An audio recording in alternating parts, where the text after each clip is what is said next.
nga pala si Mercy Luyon Balahadja from Enrile, pero nakiasawa ko rito sa Barangay Roma Norte, Enrile, Cagayan, kay Ronald Balahadja.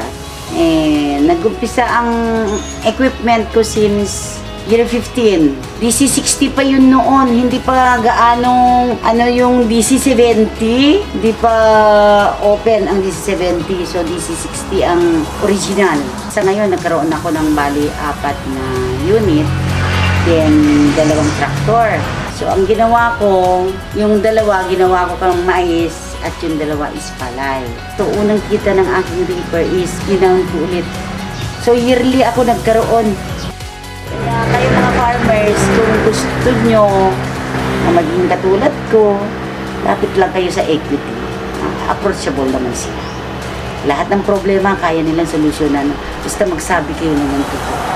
Yun lang. May naman kulang ang pera nyo, basta paliwanag nyo. Tsaka yung tiwala nila sa inyo, huwag nyo lang sirain. Ganon talaga ang success sa buhay. Yung tiwala. Yung sa tibay talaga naman, kubota na lang kayo. Totoo naman, hindi naman ako nagsisingin naman yung dahil talaga.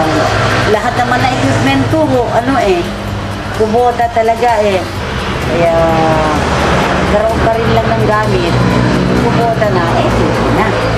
At least, very friendly pa, approachable pa yung mga empleyado sa equity.